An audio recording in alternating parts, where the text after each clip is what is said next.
And welcome into the Computer America Show, everyone. We have a great guest lined up for you today, and just starting up the video portion, the little bit behind the scenes as we get everything set in stone here. But in the first part of the show, we are going to have Mr. Gustav Seymore, and he is the creative director and founder of Lost Goblin, who of course makes the new video game Goblins of Elderstone. Definitely check out their Kickstarter; it's still active. If I'm going to go double check. Uh, 36 hours to go. So a day and a half from when the air date of this episode. Definitely go throw some money behind it because, I mean, the trailer, everything and his ideas and just what he really intends for this game to be. So it's going to be a lot of fun. So sit back and relax and enjoy. And your show will go live in 5 seconds. 4, 3, 2, 1.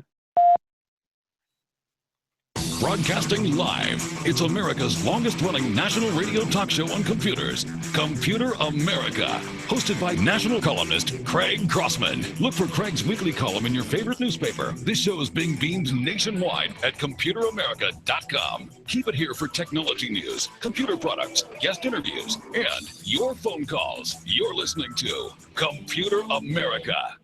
Computers run the world, and we run computers. Call us or send us an email to live@computeramerica.com. Hello and welcome into the Computer America Show. We are the nation's longest running, nationally syndicated radio talk show on computers and technology. And of course, under the purview of technology is the ever-growing content that is video games, which plays an important role today because we are going to be talking about a new video game with the creative director and founder of Goblins of Elderstone, and creative director and founder of Lost Goblin, who makes a new video game, Goblins of Elderstone. But before we get into that, I would just want to tell everyone everything they need to know to really participate here at Computer America. We have a submission form, a question or comment submission form on our website. So if you have any questions or comments for our guest, if you have any questions or comments for myself or for the show, or even if you just want to recommend something for Computer America, please feel free to use that form at computeramerica.com. And at the website, you will also find today's show notes, and today's show notes include links to the website, links to the Kickstarter for today's guest, links to any articles we do later in the show. If we do computer and technology news, you'll find everything you need to know. So if you're exercising, outside, walking, working, whatever you may be doing, don't feel rushed, don't feel the need to write anything down, because we keep everything right there available on our website. Just that simple. And also on the website, you will also find all of Computer America's social media sites. And if you go and be so kind as to support Computer America on social media and follow us, and of course get constant updates and things of that nature, you will also have the ability to win great prizes, which we give one we give one away every single day. Not every single day, not yet, but we give one every Friday from our friends over at Logitech. And right now we are giving away the Keys to Go keyboard. Now, with that being said, I don't want to dilly-dally too much because I really want to jump into this with Gustav. And if you notice a 70 millisecond latency, that is because this gentleman is across the world from Computer America headquarters, coming to us bright and early from New Zealand, even though it's 4 o'clock our time, I believe 10 o'clock his time, and had a harrowing time getting that sound check done. But he's bright-eyed, he's bushy-tailed, and he's ready to go to talk about his video game. Welcome onto the show, Mr. Gustav Seymore, who's again the creative director and founder of Lost Goblin. So, Gustav, welcome onto the show. Thanks for joining us. Hi, thanks so much for having me. Oh, my pleasure, my pleasure. And, I'm glad that I was able to be here for this because, obviously, I am the Computer America resident video game expert, if you call someone who plays too many video games an expert. And I'm really excited about this because you may have heard me earlier watching your trailer. Very, very well done. And, yeah, I'm just Elderstone. So, I mean, why don't we start out with, before we get into the game itself, Gustav, yourself, I mean, we've had a number of different Kickstarter projects and things like that. To be honest, the trend that we're kind of seeing is Kickstarter into Steam Greenlight into a full-fledged game that people can buy. And it looks like you're at the Kickstarter. You are at the Kickstarter phase. Why don't you tell us kind of what is your background? Because we've had game developers with all kinds of checkered past. So how did you kind of Right. get into video game development? Yeah, so I started in video games about 12 years ago now, almost 12. Um, and I'm from South Africa Hmm. originally. I studied town and regional planning, so I'm a qualified city planner. But I did that for 1 year, and hated it.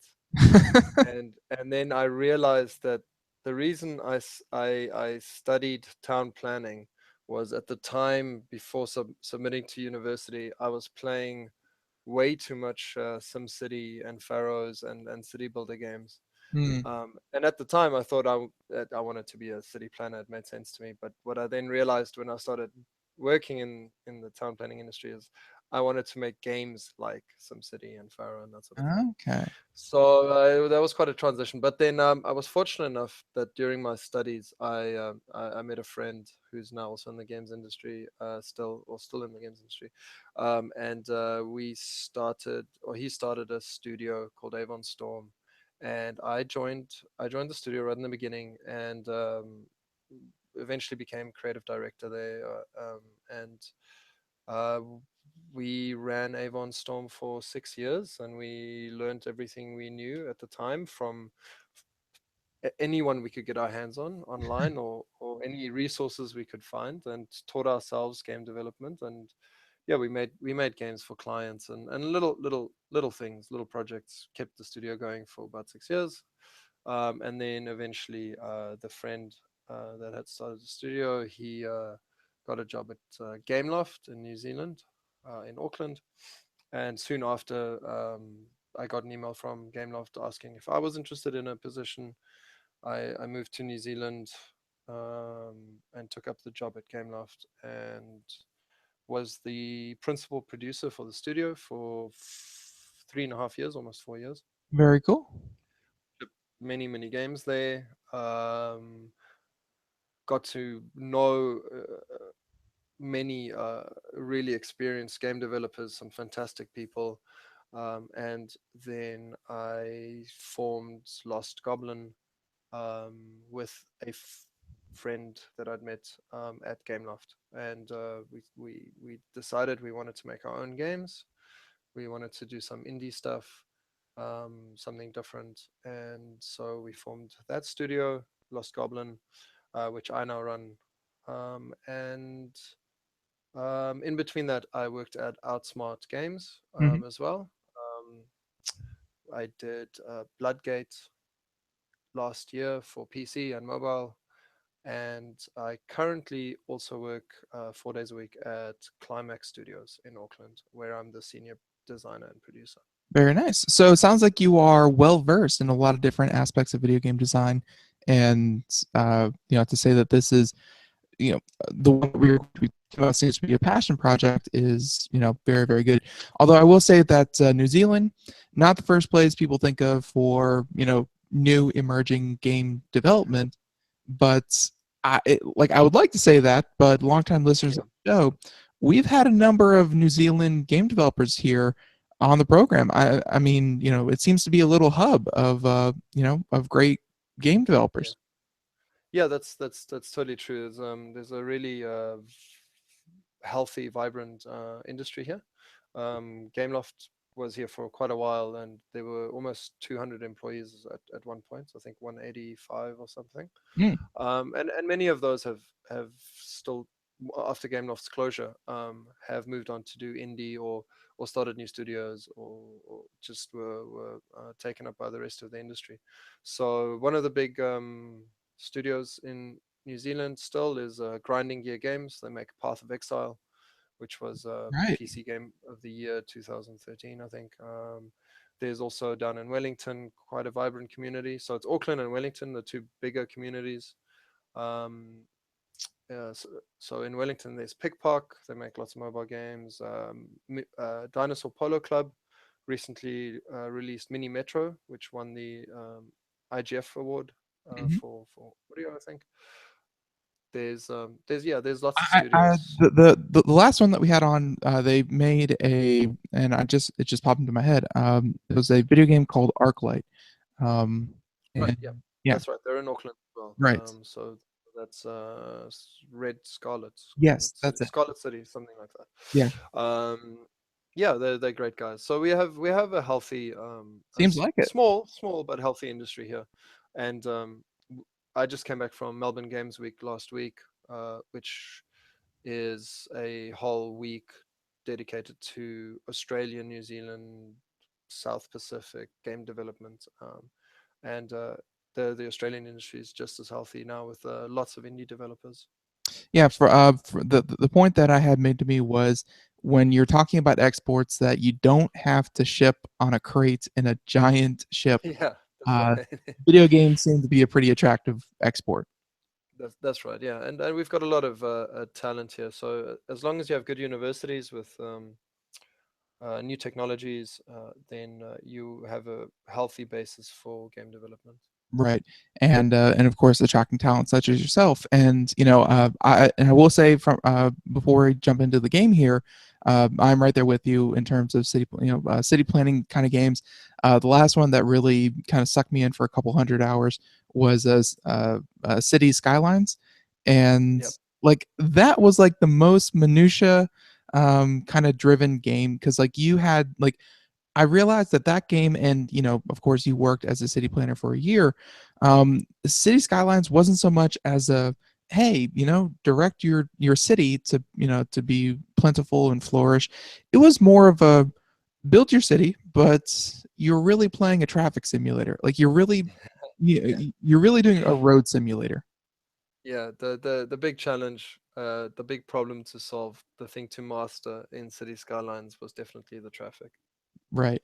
So, but it did, but I mean that genre, it's very very old and it's a very very loved one. So let's kind of get into Goblins of Elderstone because it's not a City Skylines kind of thing. If anything, I mean, there was a point in your little trailer that you had there. Um, it kind of had like a zoomed out view, and I've never played the game, but it kind of reminded me of it because my friends play it. But Settlers of Catan with the little hexagons or whatever the pieces are, and they're like little plots of land and that kind of thing. So I mean, it seems to be kind of mobile kind of thing. But what is the game about? And yeah, just kind of give us a brief overview of what the game is because I'm having a hard time putting my Right. Okay, so it's definitely not mobile. It's PC perfect. only. Yeah. So it's yeah, PC game, premium game. It's a Goblin Tribe Simulator, Mhm. is how we've defined it. It is a city building game, more similar to something like Settlers, Banished, RimWorld, Anno, Stonehearth, those sort of games that we've mashed a lot of elements together.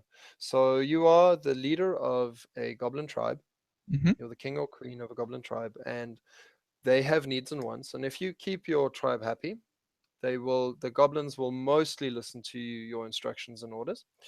However, if they become unhappy or bored, they will start rioting. They'll steal from each other. They'll murder each other, and they'll eventually burn down the village if you Hmm. don't do anything about That's yeah. That I mean, heck, that sounds like people. it. Yeah. So it's a whole bunch of crazy little goblins, and you got to keep them in line and happy and all that stuff. But there's also beyond the freeform city building aspects of the game, there's also a strategy layer. So in the strategy layer, you've got the world map. So in the beginning, those hexes that you were talking about, that's the world map. Hmm. And every time you play, you get to shuffle the world map, choose the size that you want to play, which will determine the length of your game. And you get to pick where you want to start, which environment. That each tile will have a different environment type. So it's either a swamp or a mountain or a forest, which has different resources and threats and that sort of thing.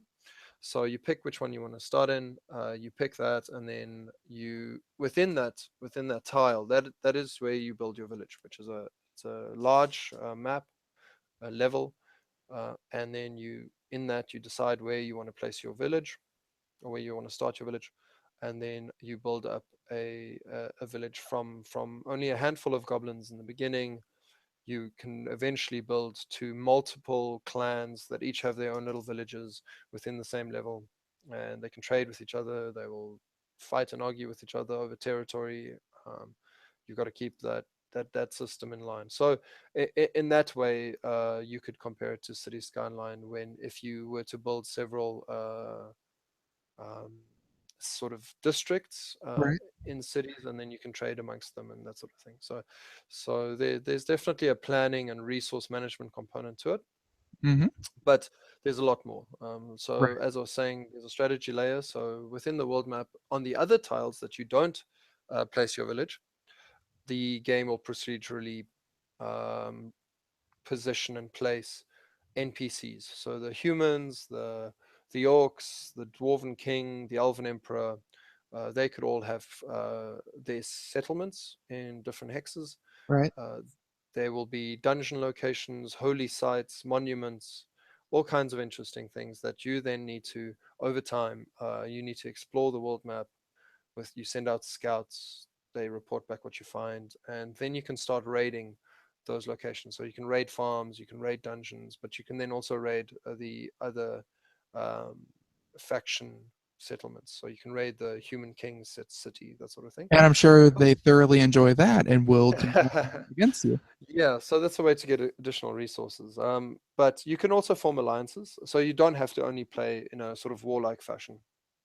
In the beginning of the game, you get to choose which path you take. So um, when the game starts, you get asked 4 questions, and these questions are around which path you want to take. Do you want to? Are you going to be warlike? Are you going to trade? Are you good or evil? That sort of thing. Mhm. And the answers that you choose define your pantheon of gods. So um, each playthrough, you will basically choose different gods, and those gods are your technology and magic tree. So the more favor you gain with the god, the more technology you unlock from them. And yeah, so that's like a diplomacy mm, like layer to the game as well. So you've got at the core a city builder. Then above that, you have a strategy layer with the world and the other factions, and then above that again, you have the gods and deities, and you'll have quests from them and unlock. And of course, tech trees and things. I mean, just hearing and listening to your explanation, it sounds like, of course, there were heavy influences by civilization, that kind of thing. And then of course the city building, again, city skylines and what have you. And then of course tech trees, which are pretty common in a lot of video games. But Yeah, to kind of blend them all into a single game, I mean, just as you were developing the game and as people were playing through it, they didn't think that it was too kind of convoluted, because how you mentioned like a lot of kind of overarching strategies there. I mean, how much does how I build my city affect, um, you know, every other aspect of the game? Because very very small sure. details usually don't have such large implications. Yeah, sure.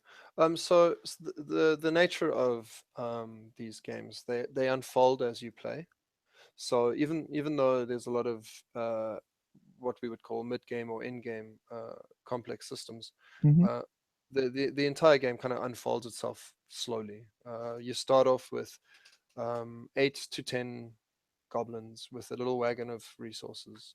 You place your first building, and then as you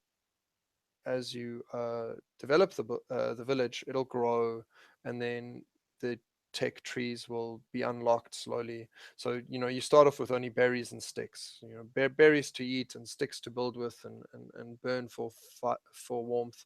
Hmm. And then you will quickly need rocks, and then you can start combining rocks and sticks to make tools, and so on. So the game kind of unfolds itself in a very palatable and accessible way.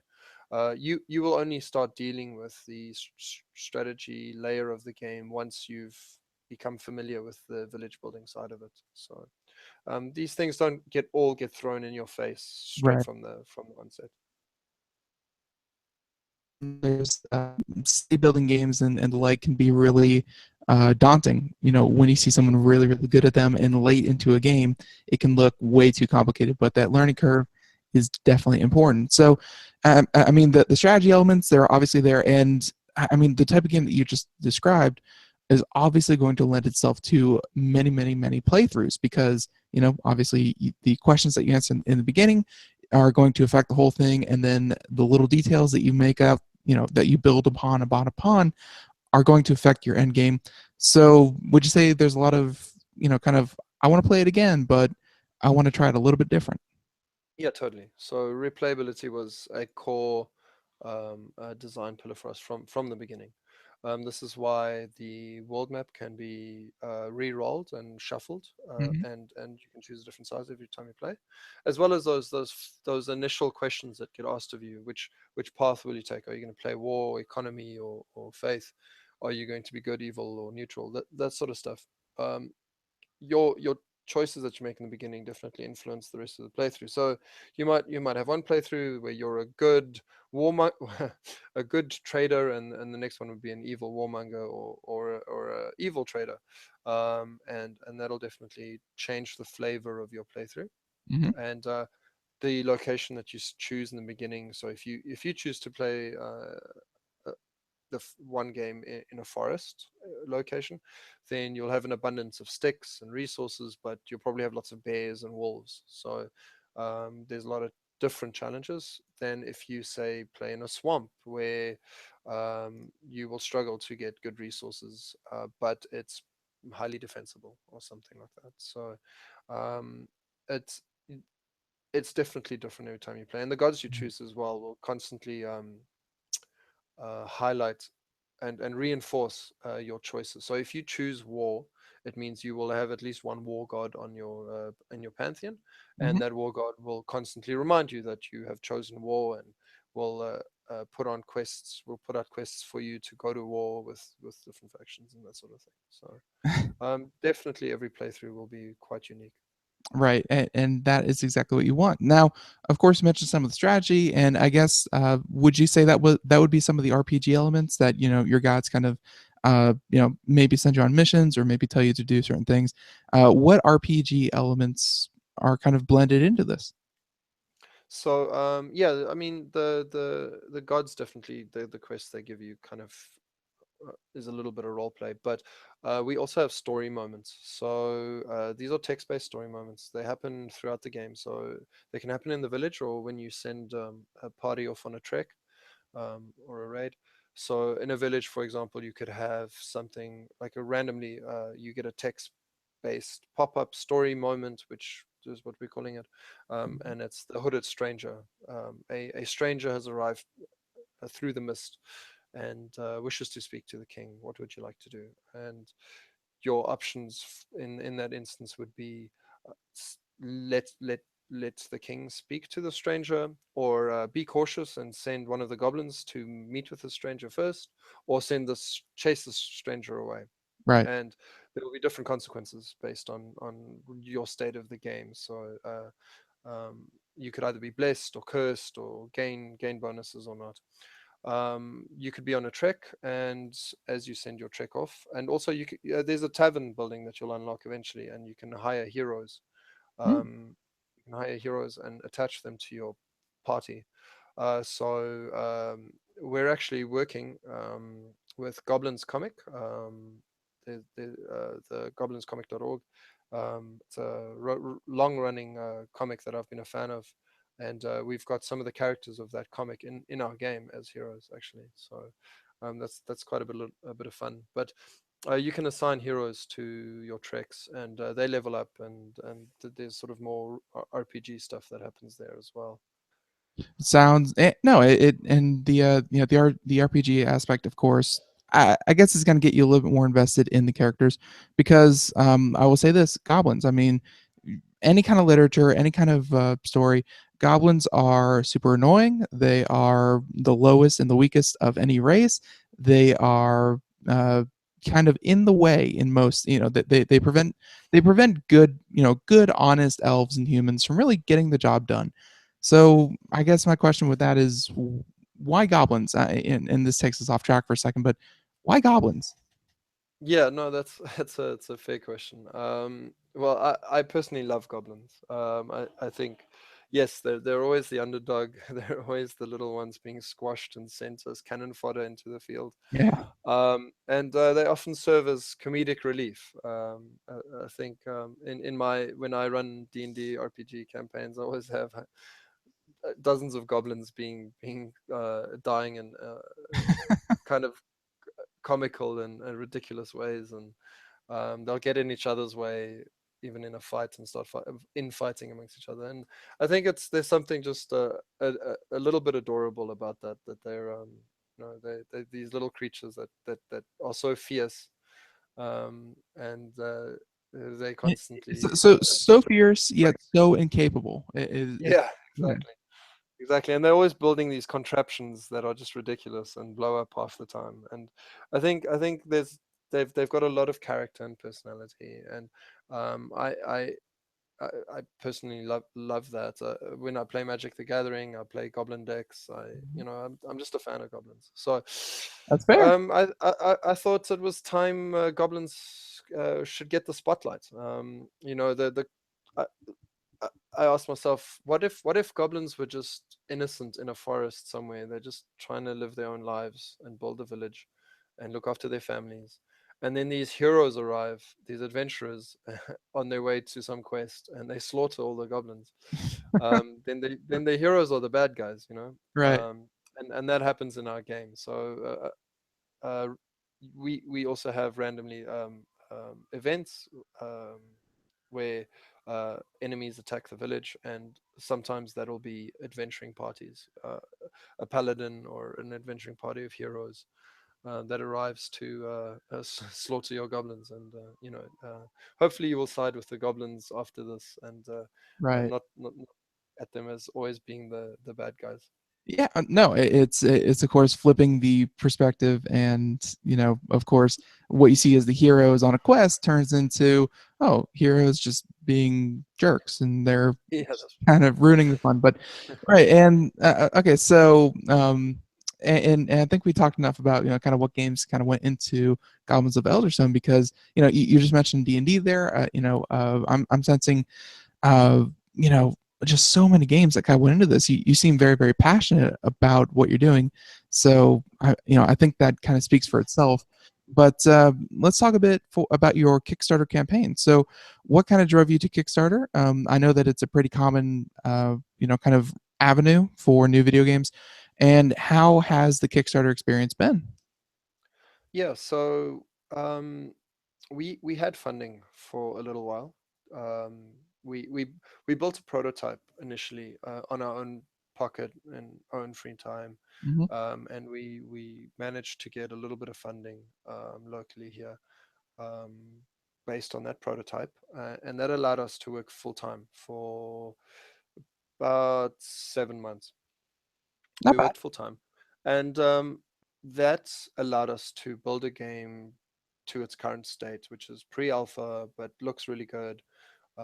Has most of the core features are in. I think all the core features are in except one or two, and the game was in a state that we could go to Kickstarter and show it off, and share the videos and the gameplay, and we felt confident going into Kickstarter that we have enough to show to make people believe and make people understand that we definitely know what we're doing and that we're going to deliver a great game. Kickstarter has become a very difficult environment for game developers. Not many projects succeed. I bet it's hard to Um, stand out.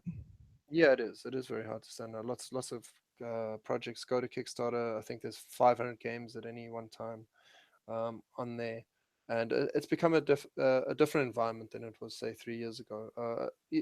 A lot of the big publishers cannibalize it as well. They use it as market testing, and Mm. some companies use it as pre-sales when they don't really need the money. So the spirit of Kickstarter, I feel, has faded a little bit, but we felt confident that we could show enough make people understand that we're serious and that we're going to deliver a great game.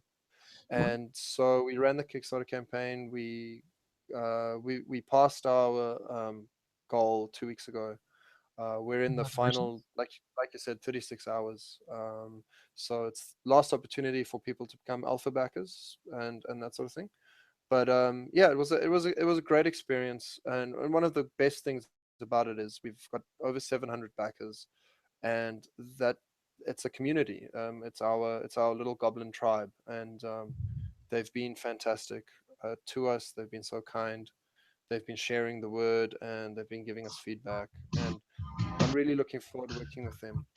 Oh, no, for sure. One of the best things you can do with a video game studio is to listen to your audience and kind of develop alongside with them.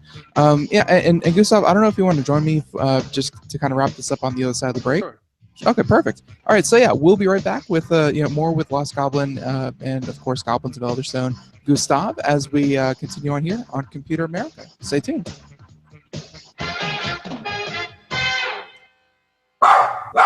Looking for a best friend? Brother Wolf Animal Rescue has your best friend waiting just for you. The mission of Brother Wolf Animal Rescue is to help build a sustainable, no-kill community where no dogs or cats are ever killed for population control, where true euthanasia is reserved only for animals who are irremediably suffering, or for animals who are truly a threat to society and with no hope of rehabilitation. Brother Wolf's staff and volunteers go door to door, neighborhood by neighborhood, to educate citizens about local resources available for at-risk pets and to help their families connect with those resources. Brother Wolf's community-based approach to no-kill helps keep family pets healthy, happy, and in their homes and out of the local shelter system in the first place. For more information or to make a tax-deductible donation to this wonderful 501c3 organization, visit their website at www.bwar.org.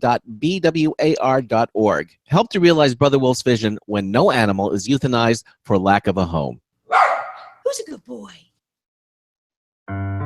Hi, this is Craig Crossman, host of the Computer America Show. You have important meetings to schedule. Your company's getting ready for its IPO, and you're in charge of the PTA fundraiser this month. So how do you coordinate everyone to be available at the same time? Are you still using emails, phone calls, even text messages to schedule meetings with a group of people? How's that working out for you? Not so great, huh? It's a fact that every day, millions of people suffer from scheduling headaches. Well, with Doodle, scheduling meetings with a group of people is quick and easy. With Doodle, you can easily propose available times to each member. Each one checks off the times that they are available, and then you simply pick the time that works best for the group, all in an easy-to-read display that integrates with your existing calendar. Nothing could be more simple. Give Doodle a try for free, and like millions of Doodle users, you'll truly see how easy it is to find the perfect day and time for all your meetings. That's www.doodle.com.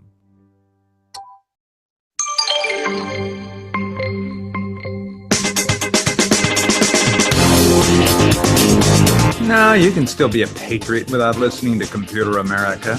Well, kind of anyway.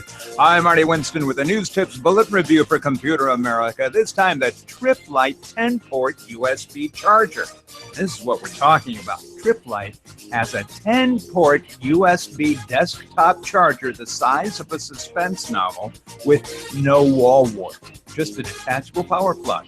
It has enough power to feed 2.1 amps full time to all 10 ports, all at the same time. Or if some need less, up to 2.4 amps to a good many at once. It has a blue pilot light up front, a power switch, and an impressively quiet cooling fan port out back. Bottom line, when it comes to feeding enough power to enough ports all the time, this powerful 10-port charger from Trip Lite gets it right.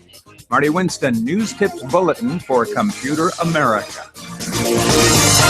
Hello, and welcome back to the Computer America Show. It is 30 minutes past the hour as we continue on here with our first part guest, and that is Mr. Gustav Seymore from Lost Goblin, and he is, again, the creative director and founder of Lost Goblin, who makes Goblins of Elderstone. And again, if you want links to any of this, anything that we're talking about in the Kickstarter, check out computeramerica.com, where we have links right there on our homepage. Just that simple. And yeah, I thank you for staying over so we can kind of put a nice finish on this and not just kind of a rushed one. But yeah, and like you were saying, Kickstarter, it worked for you. You reached your goal, and I believe next you should be going for Greenlight on Steam. Yeah, so we've already been greenlit. Oh, very Um, nice. we did that as during the campaign. We had both things going, and that's been really useful because you get people through discovering the Kickstarter on Steam Greenlight, and you get people discovering the Greenlight on Kickstarter. So that's pretty much how people are doing it now, and it's a very useful way to get sort of both done at the same time and build enough attention. Right. Yeah. And again, it's not just about the money aspect of it. It's not just about getting enough to justify making the game and really getting the resources, but it's also about getting the best game you can. Because if no one's telling you, what works and what doesn't, then you're just kind of going in blind. So Yeah, very that's true. From the beginning, one of the important things to us was to build a community, and we found a really fantastic one. So we're really looking forward to that. The people that back at the alpha stage will be getting the game as early as January, and we're looking forward to seeing them play, see what they struggle with, see what doesn't work, what's not intuitive, and ironing out all these problems before we go to early access in June next year. right. And so let's get into when people can actually start seeing this, because if let's say for some reason someone's listening to this this weekend, and it's already past the 36 hours, completely possible. When would be the next time that they can kind of either back this on Greenlight? When would be the next time, or maybe if they're listening to this and they want to see the finished product, when are you expecting to have a completed Goblins of Elderstone? Yeah, so obviously people can back right now on Kickstarter while it's live. But once the Kickstarter has been concluded, we will continue doing funding drives. At some point, we're busy looking into all of that as a post Kickstarter setup. But then we launch the alpha to backers in January, Mhm. and we will be selling the alpha release on itch.io is the most likely platform that we're going to go to from then on, Mhm. and then we will be going to early access in June on Steam next year. So those 6 months will allow us to really polish and get a very good beta onto early access. Okay. Yeah, no, it makes a lot of sense. And thank you for turning me on to itch.io. I've never even heard of that one. So very interesting. I'll check that one out. But no, so, and yeah, you mentioned that you've been working on this for quite a while now. And I guess we'll kind of, one of the last questions I have for you is, where do you kind of see this game ending up? Because, early alpha, lots of things can change. Do you think that your elements are kind of set in stone, or, can't, how far do you think you're going to take this game? Yeah, I think all the fundamental design decisions have been made, and the core systems are in. But there's a lot of room within those systems in which way things could go. Um, this again will come down to community feedback and watching people play it. When Twitch streamers and YouTubers start playing it, we'll also get a good visual, Right. um, a peek into how people play and what people respond to. So there's of course a lot of opportunity for things to change and be tweaked, um, all the way until even post early access. I mean, that's what early access is for. It's to refine your design. So we have ample opportunity to refine and polish things. Definitely, definitely. So let's get some of the, real quick, some of the technicals out of the way. I almost called in mobile there in the beginning, and you were quick to correct me. PC only. What are some of the specs that you kind of require to run this game?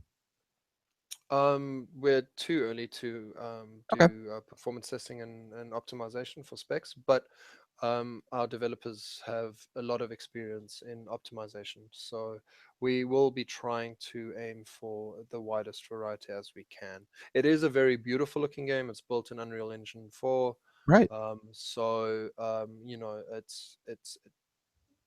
You're going to have to put settings down probably if you have a very old computer, but we're going to be trying to make it run on as many as we can. Makes a lot of sense. And of course, like you said, PC only. And I'm sure you're going to kind of work towards a Windows, Mac, Linux release. That's what I think a lot of people kind of expect nowadays. But yeah, I think that's all the questions I have. And again, everyone, please go check out the Kickstarter while you can. And watch the videos. The videos are very, very well done. I don't know who did your voiceover work, but she did a great job. Yeah, she's And pretty good. yeah, and I really like it. I mean, it's a game that I think blends a lot of elements I've seen from others, but to kind of give it, of course, the goblins, they are indeed adorable, but to kind of put it all into one, um, very, very different. So yeah, I hope that when you finally get this release, like when it's version 1.0, you can come back on Computer America and tell us all about kind of how far you guys have come. But until then, thanks for being on the show, and thanks for kind of outlining, Goblins of Elderstone. It was a lot of fun. Yeah, thanks so much, and I'm happy to come back anytime. Perfect. And have a great rest of your day. I know that it's just starting over there in New Zealand, but yeah, thank you so much. Thank you so much. All right, have a good one. Cheers. All right. Bye. Bye. And everyone else, please remember to go check out computeramerica.com, where you will find, of course, links to everything that we talked about here today. And yeah, and definitely check out some of the animations that they have up there. And, it just looks very, very interesting. If you are a fan of, I kind of look at this and I kind of go, Warcraft 3, that was kind of Warcraft 1, Warcraft 2, Warcraft 3. That was kind of my big thing. And it definitely reminds me certain elements of that. But of course, Civ and, all that kind of good stuff rolled into one. So go check that out. A lot of fun having them on. And yeah, Goblins of Elderstone. What more is there to say? Now, let's switch gears here as we move over to a new, or at least our second portion of the show, which is computer and technology news. And the whole point of computer technology news is to find the latest in tech news, tech gadgets, tech politics, whatever it may be, just everything technology. And we really try to focus on, kind of new articles, new stories, new things to talk about. So with that being said, let me play the jingle and then we'll jump right into it.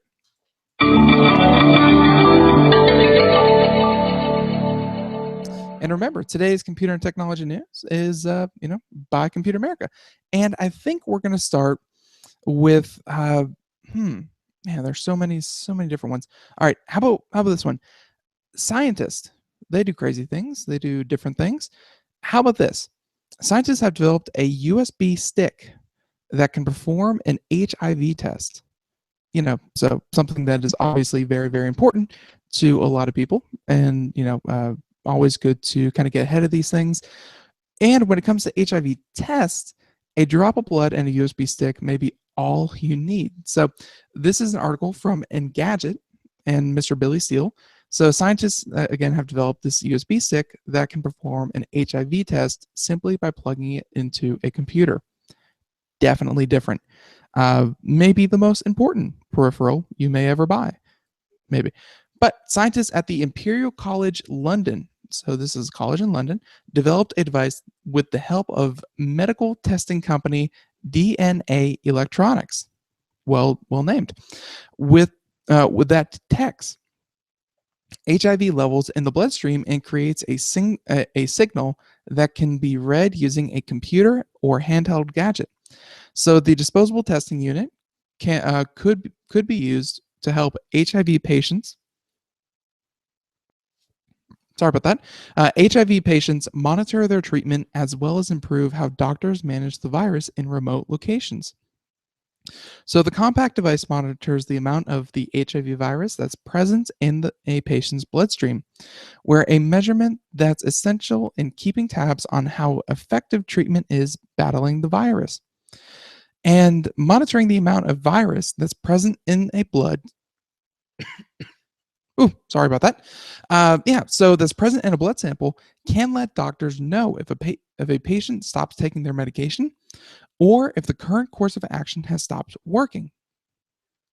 Researchers are also hoping that the technology can be used to test for hepatitis and other viruses, which I don't see why it can't. I mean, if it can do what it promises, already very impressive. So, driven by a mobile phone chip, the gadget only needs a small amount of blood, so minimal, to perform its analysis. And when the HIV virus is detected in the blood sample, the USB stick triggers a change which the aforementioned chip transforms into an electronic signal. And that signal is then translated into a reading for a program on either a computer or other electronic device. And during the latest round of trials, the setup tested nearly 1,000 samples. That's a lot of samples, with 95% accuracy. Where in the meantime, scientists are hard at work to cure HIV, but a solution that does that can still be a long way off. But just the idea of a USB stick, and they really made emphasis on disposable, because you don't just want to wash it and potentially have it be, contaminated, but a disposable one that works in less than 30 minutes. And they said that the average wait time was about 20 minutes. So very, very important and very, very cool use of technology that we all kind of take, not advantage of, but, it's like, oh, USB, how innovative can that really be? It's a universal serial bus. So, but hey, HIV test, that's something, that's something very different. So I think we should move from that one and we'll jump right into this other story, which of course, could be good. I don't know. It's kind of trusting Facebook to really get this one right. And, their algorithms have been shoddy at best that we've seen. So here we go. Facebook's vows to fight fake news, but it won't say how. And this is by Jessica Condit, who again from Gadget, saying that most adults in the US get their news from social media, but a surprising amount of that content on Facebook is misleading or downright false. I've seen it before, and it's very interesting when you get into Facebook with that many users, that many people trying to sell you things, and that many people trying to give you ads. It's very, very interesting how different everyone's user experience can be, because everyone goes out and finds pages that they like and then they like them. People go out and find material that they agree with and then they like it or share it. People go out and they find different interests and they put them as their interest, and over time you kind of develop this bubble. You develop your social media that can be so vastly different of a user experience as compared to a neighbor, a friend, a family. It can be so polarizing that you get sucked into your own version of Facebook, that you are willing to accept things that others aren't because you are only seeing things that you agree with. And that's just the way Facebook is kind of set up, and I'm not knocking it. I mean, if you're really into quilting, then hey, you're going to get a lot about quilting. You're going to get a lot of information and news and ideas about quilting. Hey, that's just the way social media is set up. But if your likes and opinions and ideas are political, controversial, what have you, then you're only going to really see things that you agree with, things that you really, should have an open mind about. It's going to block you. So anyways, it's rampant on Facebook. So that's why Facebook vows to fight fake news. So the algorithm powering its newsfeed can't always distinguish an accurate story from a complete fabrication, which means misleading and false stories normally circulate throughout the site. So, following Donald Trump's win in the U.S. presidential election this week, spoiler alert for those of you who haven't heard, commentators are arguing that fake stories have propelled his campaign, and executives at the site need to take responsibility for distributing accurate, vetted news. Which, whatever. But in a statement shared with TechCrunch, Facebook VP of Product Management said that the company is aware of the fake news problem and saying that we take misinformation on Facebook very seriously. We value authentic communication and hear consistently from those who use Facebook that they prefer not to see misinformation. So Facebook does not label itself a news organization, which I think is, very, very clear. Facebook is social media. Facebook is not, journalism. So, but even though Pew Research Center found in May that 62% of adults in the U.S. get their news from social media, and Facebook is a powerhouse in this space. So, as BuzzFeed News reported last week, although I really wouldn't call BuzzFeed News, but whatever, a team of teenagers in Macedonia figured out how to game the Facebook newsfeed algorithm, and they made up to $5,000 a month circulating fake pro-Trump stories on the site. And their headlines include, many very obvious and very wrong titles. I'm not even going to repeat them. But again, you can find them over at Engadget. So the prominence of these stories speaks to a large problem of filter bubbles on Facebook that I was just talking about, and other social media sites where users end up seeing stories and opinions only from sources that they agree with. And Facebook has not stated how it plans to address the issue of fake news or filter bubbles on the site. Of course, this is not the first time Facebook has gotten into trouble about its newsfeed, because they were getting rid of their human editors who curated the site's trending news section.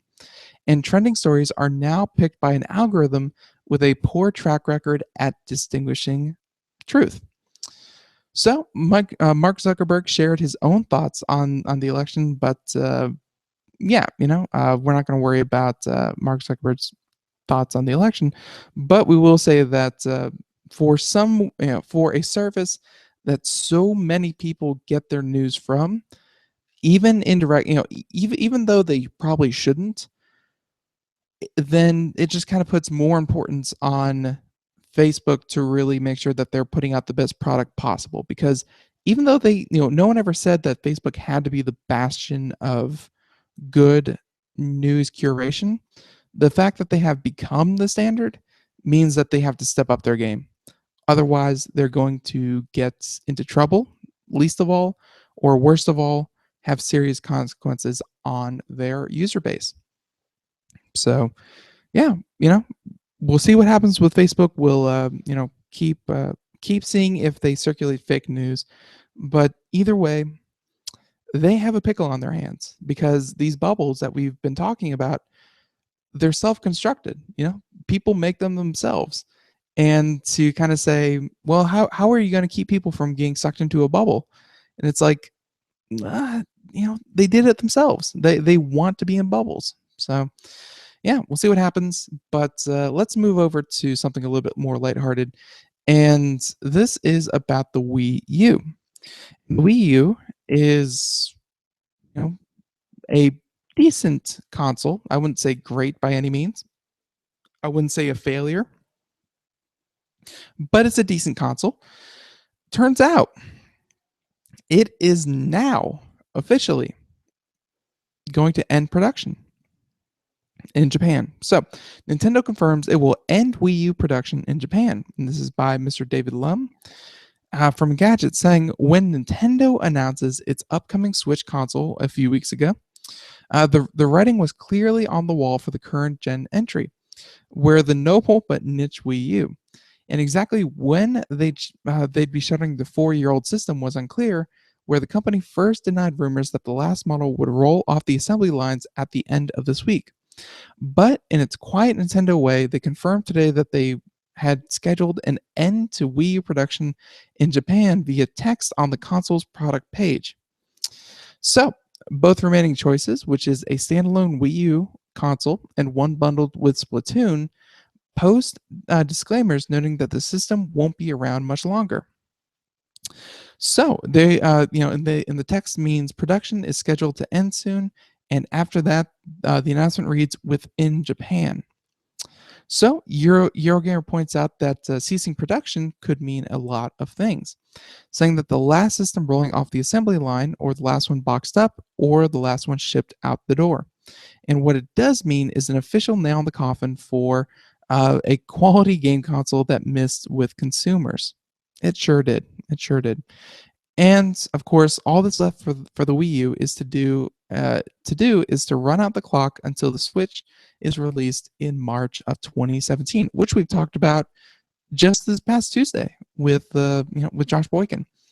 It's the Wii U. It was a solid console, but it didn't blow anyone's mind, and it didn't kind of wow anyone. And when you only have one product every 5 years, maybe you really should be going for wows and not just, okay, that was pretty good.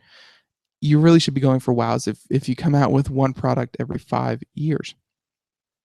Maybe, just maybe, the Switch. So, how about this one? Looking at all these different stories, and how about this one? All right, not even that one. Let us do this one, and this is no, not even. Let's go to a publication that I really enjoy, and you should definitely go check them out when you get a chance. And this is a website called Ars Technica. They do a lot of great things. And how about this one? Wow. Not even squirrels. Google OEMs don't use Qualcomm. All right, there we go. And the reason I'm kind of taking a second here, and it may seem kind of out of place for me when I seem so prepared, usually, sometimes a little bit, right? I hope. But the reason it took a little bit longer is because so many things are about Donald Trump. I don't want to talk about that. So instead, this is from Ars Technica and Google to OEMs. And they say don't use Qualcomm Quick Charge. USB-PD is the future. So a new standard. So the proliferation of USB Type-C is making charging various devices easier than ever. Smartphones, other than the iPhone, and laptops are unifying under a single charging port.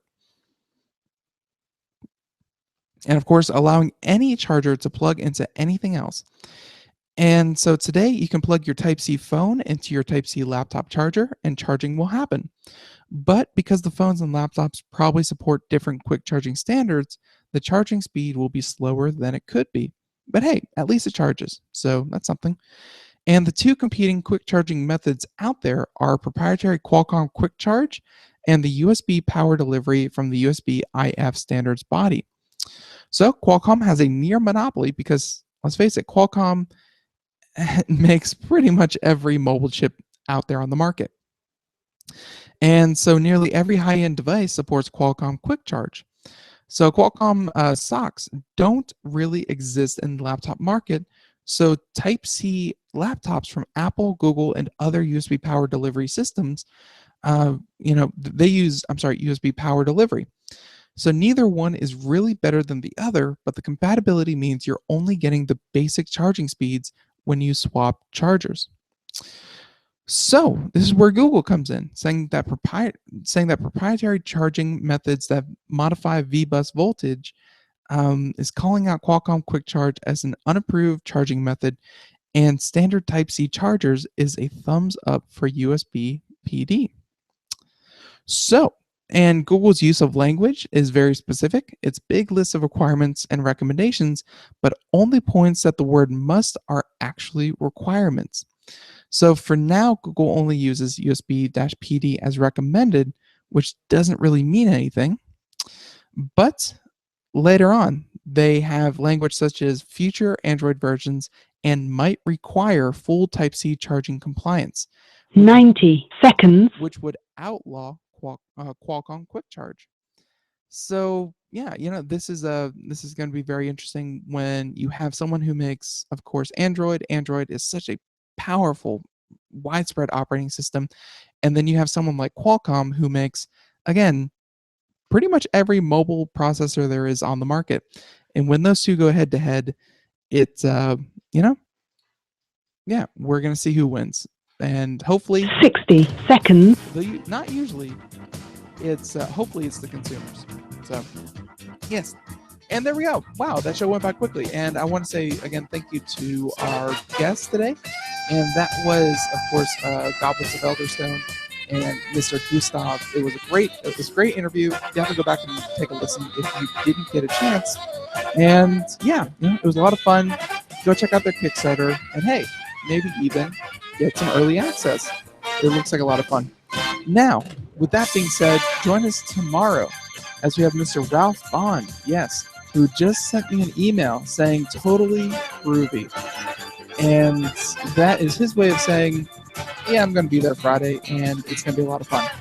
So, with that being said, 10 seconds. For more Computer America with Ralph Bond, and more, of course, everything else. Have a good one. See you tomorrow. Bye, everyone.